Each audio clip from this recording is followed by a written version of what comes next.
Bonjour tout le monde, me voilà de retour pour la partie 2 du pain. Ça fait 30 minutes que le pain monte. Je l'ai mis finalement dans mon four, c'est-à-dire que j'ai mis mon four à basse température, la plus basse que vous avez, pour 5 minutes. Puis je l'ai éteint et j'ai laissé, comme je l'expliquais tout à l'heure, mon pain avec un torchon humide sur le dessus et ma pâte qui est à l'intérieur. Donc là, on peut voir ma pâte. Voilà. Normalement, quand je le fais devant le feu, elle gonfle beaucoup plus, il me semble. J'aime ça, le feu.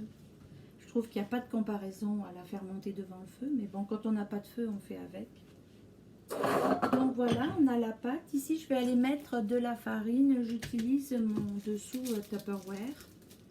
Je l'ai acheté dans un bazar et ça me rappelle quand j'étais jeune parce que chez moi, il y en avait un.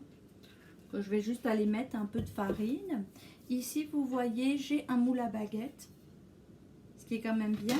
Avant j'en avais un 2, mais comme je fais toujours 2 baguettes en même temps, elles se touchaient à la cuisson, ça m'énervait beaucoup.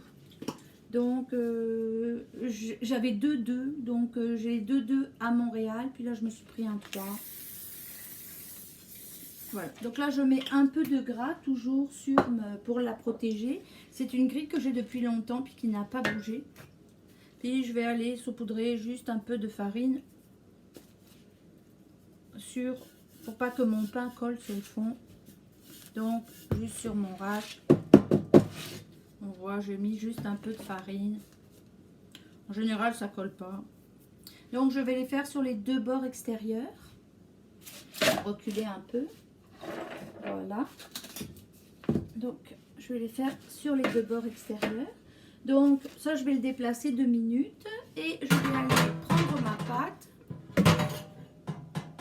Je vais mettre ma pâte comme ceci, je vais la verser, elle va tomber tout simplement, voilà.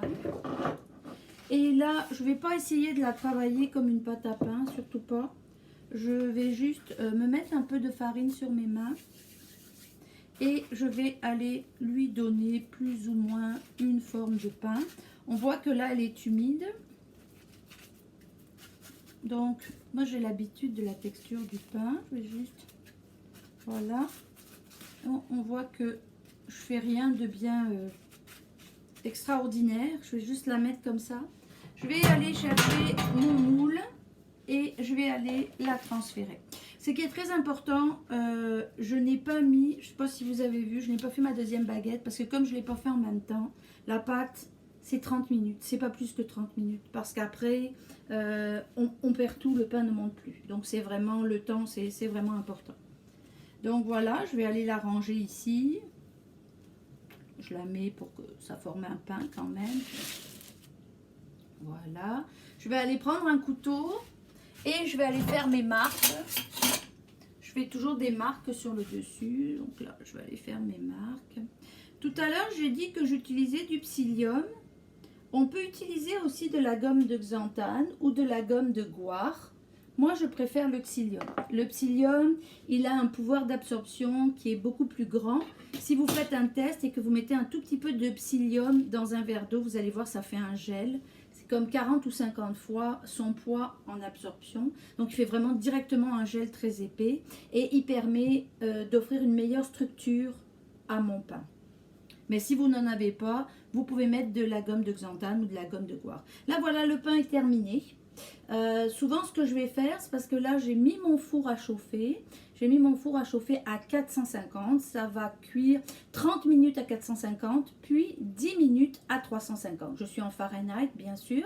Et ce que je vais faire, c'est le coup de buée. C'est-à-dire que quand je vais rentrer mon pain, je vais mettre un plat. Je vais d'abord rentrer mon pain, puis je vais mettre un plat sur la grille du dessous et je vais jeter de l'eau dedans.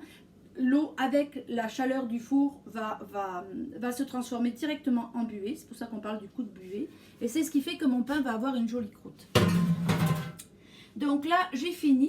Souvent, ce que je fais en attendant que mon pain... parce que là, mon four n'est pas chaud. Je ne l'ai pas préparé avant, j'aurais dû. Mais comme j'ai fait monter dans mon four, je suis un peu ennuyée. Donc, je vais aller juste un peu mouiller mon pain pour pas que ma pâte sèche. Normalement, j'ai un petit pchit-pchit. Là, je ne l'ai pas sous la main et je ne vous ferai pas attendre 10 heures pour que j'aille chercher mon petit pchit-pchit. Donc voilà, je mouille légèrement mon pain. Je vais peut-être même lui mettre le torchon de tout à l'heure. Et là, je vais aller mettre un peu de graines. J'aime bien mettre des graines. Ici, ce sont des graines de lin. Mais contrairement à tout à l'heure, elles sont moulues. Parce qu'une fois qu'elles sont moulues, elles vont tenir beaucoup mieux sur mon pain. Par contre, c'est moi qui les ai moulues. J'achète jamais de graines moulues. J'en moule une certaine partie. Et une fois que je l'ai utilisée, je vais le moudre à nouveau. Donc voilà, normalement j'ai mes 2 pains. Je vais aller les couvrir. Et là, dans 3-4 minutes, mon four devrait dire qu'il est à 450. Je vais le rentrer dans mon four, mettre directement la plaque sur un étage, le plus haut. Je suis à peu près au 3e étage, le plus haut de vos grilles, là, parce que moi j'ai 2 grilles. J'ai une grille qui est dessous sur laquelle je vais aller mettre un bac et dans lequel je vais jeter de l'eau qui va faire mon coup de buée. Et donc, vous laissez ainsi sans surveiller, vous mettez un minuteur pour 30 minutes. Au bout de 30 minutes, vous changez la température pour 10 minutes encore. Et par la suite, votre pain va être prêt. Vous le sortez. Je mettrai une photo du pain une fois fini. C'est sûr qu'on ne va pas attendre 30 minutes pour que la vidéo vous montre le pain en train de cuire. Voilà, passez une bonne journée et gardez le sourire.